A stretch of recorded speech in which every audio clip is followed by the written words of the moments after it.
Okay, thank you very much for the time. I'm just Eka Swadiansa without the professor. Okay, so first I want to start with making two notions very slowly. First is that, in my opinion, architecture is mostly boring. And number two is that most of the time architects are dreamers. So, and I found that true. And okay. So these are the manifesto that we wrote actually for the Bandung Spirit for last year's 60 plus Asian African commemoration. Now the PowerPoint itself was prepared for the extended lecture, so it's 250 slides. So, but I will go very fast because I'm not going into the details. But I need to make the frameworks to be seen clear. Okay. So, okay, the first one is that I will not really go into details of the manifesto, but I will generalize the impacts it has on the practice. Okay, first, this is the world. And well, actually, you like it or not, out of the whole world, these are the only concentration of the people. So every kind of production, means of production or means of relation produced by the humankind is channeled into all those several dots, which is very little in compare of the whole world. Okay, so I agree very much with both Pedro and Airbus that we need to establish a framework, and as it happened, we do establish our theory based on the not architectural frameworks because it won't work, but based on the economic and political economical frameworks. Hence, it will make much more sense. Okay, first of all, we were taking the Goldman Sachs Global Economic Paper by means of the bricks. So we are using the different definition of the bricks. Number 99, you can see it for yourself. So basically, first we have the G8 becoming G7 minus Russia, and the BRIC by the means of Brazil, Russia, India, and China only without South Africa. And then the next 11 with the Bangladesh, Egypt, Indonesia, Iran, Mexico, Nigeria, Pakistan, Philippines, South Korea, Turkey, and Vietnam. Now, what does it mean? This is the data that was recovered from the Goldman Sachs. That you can see the first one is the nowadays, and that's the 2050 forecast. So you can see how it catching up and makes. Of course, this is a forecast. And if you combine all together, you can see how this is the old established world, the G7, and this is the BRIC, and this is the next 11. This will get very much something to do with urbanism, trust me. Okay, so in the past few days we've been talking about this, and this I'm going to take reference to Jason if he's still here somewhere. I very much agree when he said illusion. So this is the illusion. You can see this, the GDP of China and USA. This looks very, very powerful, but, sorry, this is the per capita. The per capita of this big power is actually only this big. So this is in numbers, this is in reality in terms of the people that is living down in the bottom, not in terms of the numbers.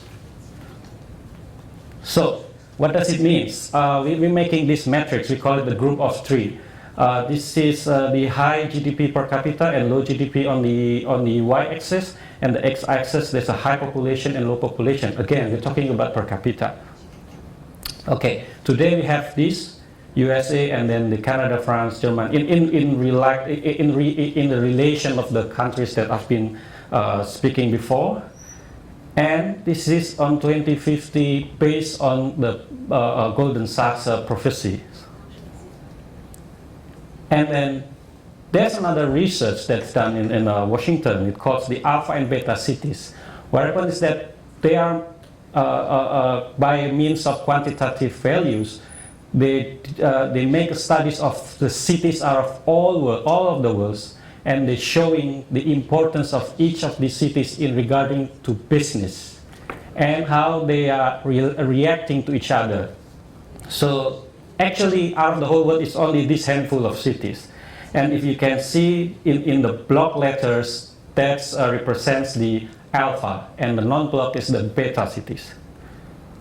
So if you categorize that to today's perspective, it's USA plus BRIC, and then the group 2 is here is G7 minus USA because it's going to the other, plus K. K is South Korea, and group 3 is the next 11 minus K because K is moving into that. So South Korea cities is in a very different levels of development than the rest of the next 11. Okay, so if we consult that into the cities, it becomes like this. Now, this is very dangerous because these are the studies of both political and economical means. You cannot cross-reference each of these different categories. You cannot take reference, for example, of New York to build Jakarta. It will be disastrous. Okay, I will explain it more on technical things. First, there is also dispute between what is the population in the city. First, we have the city proper, for example, Jakarta. And then there's the urban area by population. It goes all the way to the province. We call it DKI, the Daerah Khusus Ibu Kota, which is the national capital as a province. But then there's also the agglomeration that people never really takes. So basically, the city borders is like national borders. It doesn't mean anything. The people that is flowing, going in and out, is passing through the borders. So if we all put that together, this doesn't make sense. Why? Because by means of location, geographical size, it's supposed to expand, right? From the center all the way there. But how come there are some data that is exhibiting counter phenomena? Like, for instance, this one. This one is supposed to be lower than this one. All the graphics supposed to show that trends. What does it mean? It means that they are missing population in the consensus. Why? Many reasons. Government doesn't like minus in their graph charts. Many reasons. But we can explain this why we have slum pockets. These are the missing population in the city. Some cities don't even reveal the data. Now, out of those we can see these are, if by means of true agglomeration, meaning that going surpassing the geographical scale, these are the most density city, number 1 all the way to number 20. Now, if you pay attention very carefully, the 3 cities, this one, are not even in the alpha blocks. So what does it mean? We concluded that the group 3 in categories 2 so this is the difference from here to there, is that the group 1 is making a focus of agglomeration, forever agglomeration, seems to be forever. But however, the group number 2 is actually degenerating. I will show you some of the proof of that. And the group of 3 is meant to be doing the densification. Okay, the first case study, Tokyo on agglomeration. This is Tokyo. 1999, it's forever growing. But the other thing is that by means of population for the whole country, the population is actually decreasing. So what happened is that Tokyo is forever growing because it's absorbing population of the whole nation towards the belt, Tokyo and Osaka. So that's what happened in the course of the whole nation. Now, this is taken from MO Atlas. This I will talk more to in another 2 days, meaning that's Tokyo's case is only a national case. What we have now is the global case where people are moving around of the world. Okay, Agglomeration means daily commuting. Daily commuting means massive energy use. The American, they call it the great American cities or the European MRT. Both of them consume a lot of energy, period. Okay, now the next one is that we're showing the flaws of implementing Eurocentric theories in the developing world, which are theoretically published in our book from 2012, and 2013 was becoming the foundation of our proposal to Wheelwright Prize 2013 in the Harvard Graduate School of Design, which in 2014 it was accepted as a scientific presentation in the MIT International Design Lab. Okay, problem number one, the differences and the diversion. This is the growth of the city, the largest city in the world, from 1950, 2000, 2050. You can see that it's massive. You take it back from zero before Christ, after death, all the way to 2000. It goes like this trend, exponential. So this is the cities with 5 million plus population, projected time 1950 to 2015. In conjunction to the UN base of geographical differences. So we have a high income Europe, high income North American, high income Asia, middle low income Asia, middle low Africa, middle low Latin America. If you differentiate this, you can see from 1950, 1970, 2000, 2015. In the high income Europe, there's only this much cities. In the middle low income of Asia, you have this much cities. Further elaboration of the top 30 most populated cities. It's starting, of course, 1950. It was the high Europe and North American that's dominating the charts. But look at now. And the problem is that we are taking samples from this tiny part of the world. However, if you do a ratio filters of the 100 most populated urban linkage, the number of cities and the total city population, it match. So means that the data all are crossovering each other. Okay, next magnitude. We are relying on century-old theories. You know, the textbooks in the architecture school still talking about the old fundamental theories that cannot work nowadays. Okay, urban theories is actually starting from sociology. That's what people don't really get. It starts with sociology. It doesn't start from what we call technical point of view. So from urban studies then comes urban planning, because came the question of that thick book called Why City?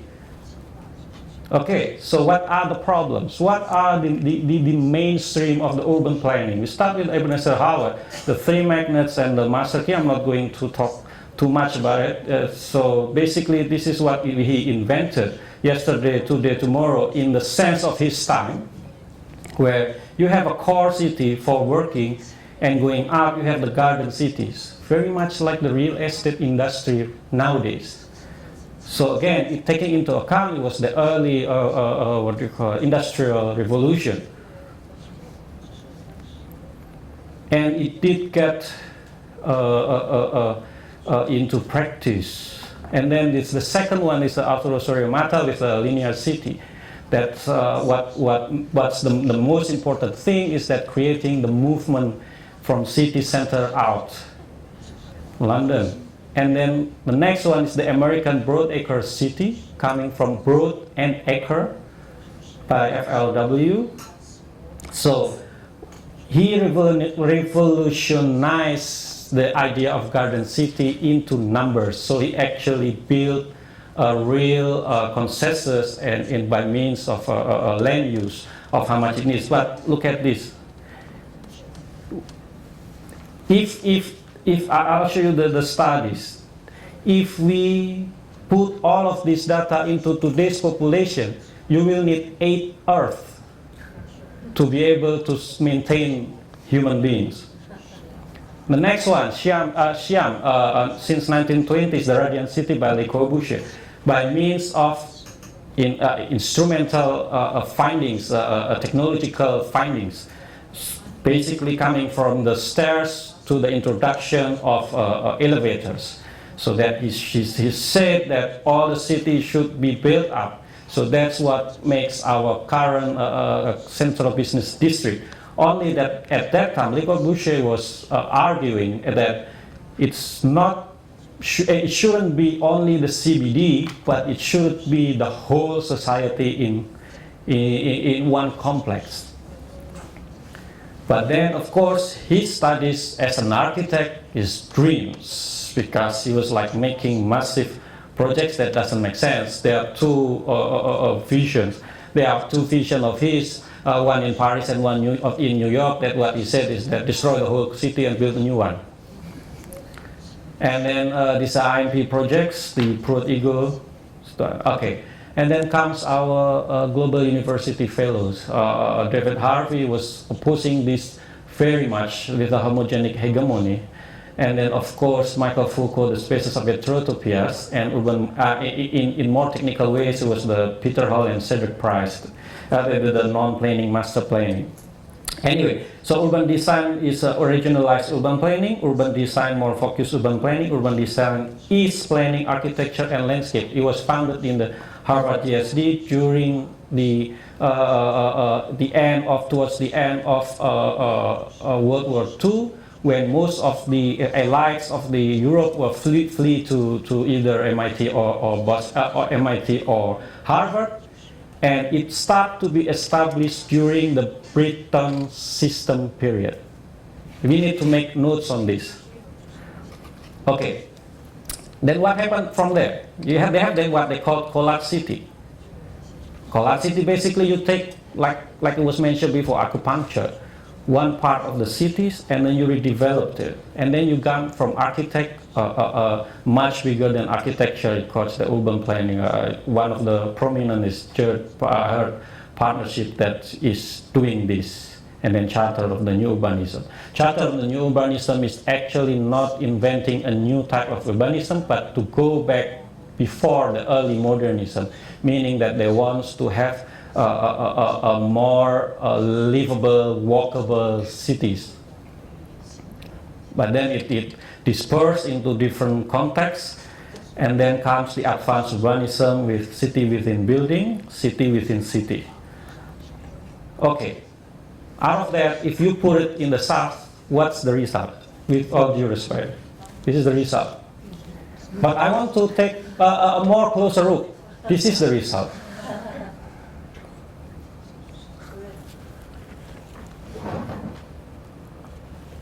Okay, but the question is that, actually that's me in the middle. Does that make sense? Because I feel very lucky because I got the chance to be in those kind of teams. We would like design the whole thing and won the whole tender and start construction, and I would pay tributes to my teachers. I've been encountered with some of the prominent names, SOM in the US, and then of course Tadawando, who took me out of Indonesia, also last two years we've been working on one of the first project of OMA to be built in Indonesia with a ramp cool house. Now, but out of this paradox, I learned that there is a business behind that, not in the romantic ways of understanding, but in the technical business perspective. It's very simple actually. Because of the land is cost very expensive, you need to build high. Okay, now I will give example. If you build 1 to 3 floor of buildings, it will cost you only around 4 million Indonesian rupiah per square meters. That's around $300 US dollars. If you go 6th floor, it will double, 8 million. If you go the next 3 floor, it will double again, 12 million. But the business make sense because the land value is already very expensive, bubbling. And bubble, we will talk in another 2 days. So, agglomeration means movement, means spatial hunger, means energy hunger. Okay, I will go pass through this. So, but this is the framework that we've been trying to do. So, we think that urban study all the way to urban planning, it's not enough. We need to introduce a new method called urban architecture that has a larger impact on the cities. So, this is one of the works that done by our partners in Asia, the Kyoto Institute of East Asian Architecture and Urbanism by Professor Ganten Nishi. So this was an international invitation master plan competition and won the first prize with grand jury of Remco Haas. So what happened is that this is the old city, and they are asking to the tenderers, what should we do with Kyoto, because Kyoto is facing a stagflation and possible inflation. So these are the other competitors. They were talking about Garden City, and the others is about the talking towers, like in the WTC. But this is the team proposal, is to go back to the old Kyoto. And because we know that the population is decreasing, the country is, the Kyoto is degenerating, so that we should just play with it, build more bridges, and return the city to the old city, and then transform the whole peripheries with jungles. I will go through this because I will not have time. Okay, but these are the type typologies of cities that they don't have in the West, so they won't understand us, including this. So, densification, this is the case study. So, this is basically, you have the low income group, and then you have the high income group. Basically, this is the ability to live in the city, ability to travel using private cars, and then this is the ability to travel using public services, and this is inabilities. So, this comes with traffic jams. This comes with slum area. We have to deal with this. Well, there are the myth because it doesn't really get realized, so I will go through it, but the Japanese were very, very helpful in establishing these kind of concepts. And it did actually got built only in a smaller scale. So, but this is one of the experiments that we do. Okay, first I need to make a clear notion. We are doing two different typology experiments. One for the developed world, the other one is for the developing world, and they don't cross each other. Okay, first this is for Taichung. It was an invitational thing, and I lead the team to do this. And it was for the developed kind of city. And the other thing is that this was to create new city, not out of the existing city. So, but the tender wasn't to build city. The tender was to build tower, Eiffel Tower or whatever, in the middle of the park. So, but it has some programs. So we introduce this kind of thing. And then we do structural studies for the thing. That is basically, we were trying to say that if you enlarge the program into a garden and then you fold it so people can walk from down to up. And then so hence comes the structural expression, because it comes from then this is a very complex system of elevators and everything. But these are the programs or what goes where. But if you see here, people can actually walk from down here all the way up. So these are the final design in regards to blah blah blah. So I told you, architecture is boring. And the energy management, and well, it's a lip service. And the platform and blah blah blah. Now, we came to the second stage because we were lucky enough to go to the second stage, and then because the original idea was for us just to pass to the second stage. From the second stage, we don't care if we win or not. So what happened is that this is the document of the plannings of the city, and that tower was supposed to be placed here. This tiny wee bit place. And they said that this will become iconic for the whole city. I don't think so. But what we do is that we actually calculate the whole needs of the city, floor by floor, building by buildings. And then we suggested a different approach of urbanism. We start from this. So the middle center part is the CBD, the tower. And the other three parts is the living quarters, the city. By means of economic development, you can't build like the whole thing at the same time. So you can build it simultaneously. And out of this whole city, you will only need this much place to create the whole city. Of course, design, you can change it, whatever. This is just the typology. But out of that, you can create not parks, but jungle out of that. So, and then we elaborate more. This is the structural studies for that, how we make it efficient. And then this is the other important parts. This got something to do with heterotopias. We build city in the sense of building. This is very dangerous too. We are talking about difference in class, in labor class, in working class, and even the difference between the proletarian and the bourgeoisie. So what we do is that you need to differentiate the location even without the means of visual differences. So they seem not to be differentiated, but they are actually differentiated. So out of this, you got the tower of the house, the luxurious condominium, and then the apartment and the social housing. But they are not interlocking to each other. They are visually, but not by means of things. So this is the thing. If condominium, it goes like this. Social housing goes like this. But they are basically in a one very hyper-densified location, which if they want to get away out of the city, or because they just get out of the building. You have the jungle in there. So you become like this. The city absorbed into the jungle, and it is viable to build because it's not that expensive. But the most important is this. If you stick with the master plan, the Western-minded master plan, you will get the Taichung Gateway City, 254 hectares. Symbolic Taichung Tower occupies 4.3 hectares, which is 1.69% of the whole thing. And they said that one of the largest park in the world by percentage, 68 hectares, which is 26.77%.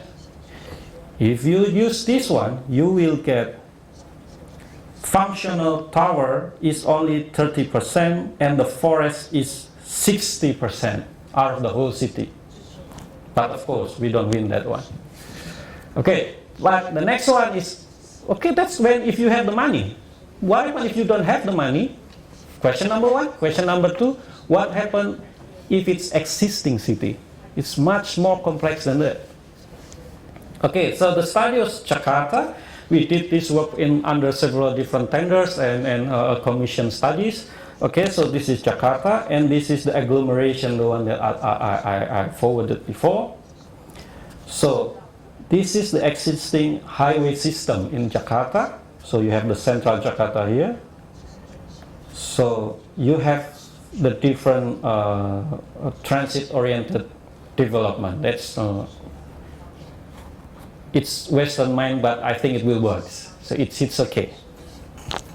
So, but then there's a problem with architects that they always want to see beautiful things, including maps, because maps are supposed to render reality, not beautifulness. Okay. So these are the networks that we intensify. This is the network for the buses, rapid transit. The buses works very well. Thank you for the Latin American, because we copy it from there, but it works very well, the BRT. And then these are the train that's going out. If you combine, it becomes like this. And then you look, voila, you have a circulation that is most optimum in the city perspective, because you have the CBD somewhere here, the red part. And then also we have the water trail. We have two huge flooding rivers every year, but they are actually potential. The other problem, so this is the main one. This is the the secondary one, but also you find another clearings in here. So the main problem is this, like this, like for instance, we have such a beautiful CBD in Jakarta, but the CBD is actually, the river is behind them, because they want to hide it, of course. So this comes the economic question.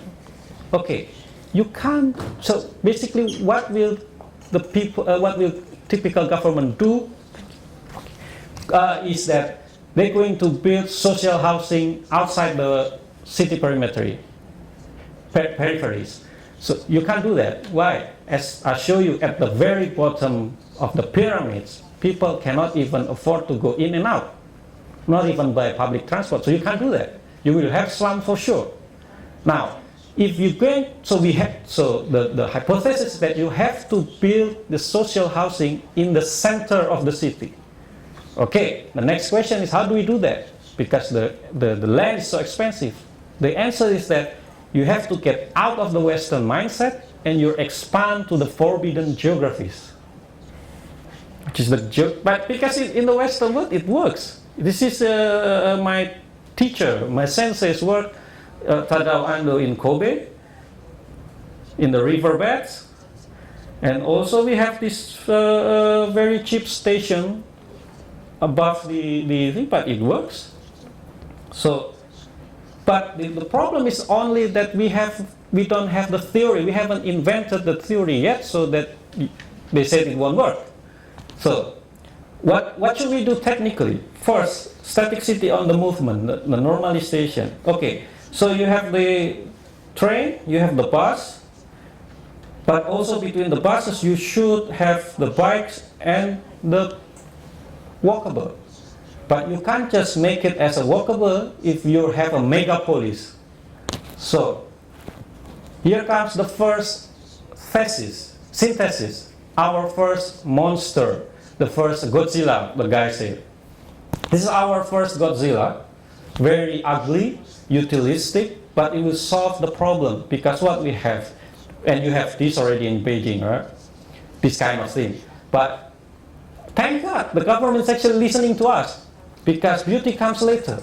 So you have the bikes, and you have the BRT system, and you have the what do you call it, the private place. No, okay. So this is the eye of Jakarta, this is, in the conspiracy theory. That's where all the Forbes people are living. So if they agree with our proposal, we will ransack it. Okay, we have the Godzilla in there. And then, this is actually our office. We will ransack it. But, learning from the experience in the West, agglomeration will not go forever. There will always happen a deglomeration at some stage. Tipping point, economic growth will go to Africa and Asia will go down. I'm sure of that. So, if once we have the Godzilla, once you have no more people are leaving the city, okay, you can scrap the whole, what do you call it, existing roads and make it into jungle. This will become like this. You just have to wait for it. Next one, I'll go very food. Food sovereignty. This is very important. Not only in the scale of a nation scale, because the nation is now becoming mega cities. Also, you need food sovereignty in the city. So this is our second Godzilla. So this is another central location. So you have two different axes of concentration in Jakarta, and then this is the Godzilla, and then that's the next Godzilla. But what we're trying to do is that you can, because you're not using this part anyway, why don't we just build like the whole farm in there? And this is plenty spaces. Okay, the next one, two more to go. Static city on habitat. Those was before on transport, on movement, and the other one was, the second one was on food sovereignty. So what we do in the habitat, there are two different types of people that needs to be emphasized. First, the young people, the single or the non-married one that are very productive, and we're going to talk more on the next 2 days that they are inventing crazy things in commerce. They need to be put together, like in the case of Bangkok's was very, very, very impressive urban agriculture movement. But they need to be put together. So we have this on habitat hyperdensification on transportation trails. Big words, what does it mean?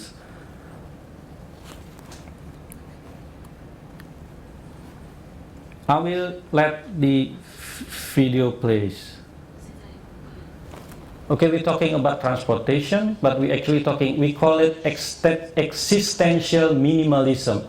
How can we create house in the minimum means of area so that we took out the area of sociality and make it into collective locations. So people only, like young people go, this is like the quarter for the students in the university. But it will go like this. Because design-wise, it's not that good because we're not into beautiful architecture yet. You see, the largest forbidden geographies there is in Jakarta, and I'm sure most of the city, is this location. You have like so long railways. You can do that.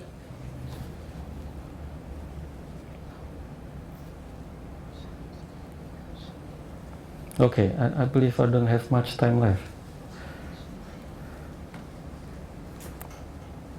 Okay, so next. Sorry, what was it? Control L. Okay, thank you. Okay, the next one is for those that already have families, because you can't put them together. You get crazy if you put them together. So instead of doing a rural reconstruction out of the city, we were proposing to ruralize the city by means of its water trails, by maximizing the land use. So this is units. This is the logic, economic logic behind the price of the construction, and these are the units. It will become like this. So first unit, the smallest one, second unit for 1 kid, 2 unit for 3 kids, and so on and so forth. You have the water trail, you stack them together, voila, we are exploiting the forbidden geographies that has no economical value, hence you can build on it for free.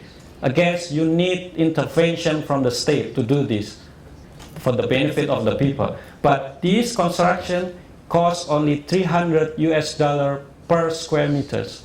So forget about the banks. The typical thing. So it's the circulation. But I want to emphasize on this structure. What do we do in here? Okay, before this is how it will looks. Okay, you can see here. So this is the very bottom part. You can have parks or whatever, or children place for playing, but you also have to take into account the consideration of having flood. So if it flood, let it flood.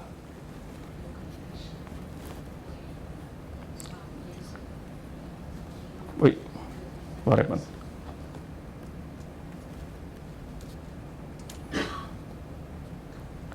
Okay, I believe that was the end. But before closing, maybe I just want, because I open up my presentation with two notions, I also want to make two notions to end it. Well, first, like I said, the number one is, I think urbanism is not about beauty, especially when we're talking about developing worlds. Now, what is it about? Notion number two, I think urbanism in the developing worlds means the need of the urbanist to take into action, take into account the means to return the city and return it to the people by means of social justice. And you need very strong state intervention to do that, but in business-wise, it's very applicable. You just have to open the possibilities, that's all. Thank you.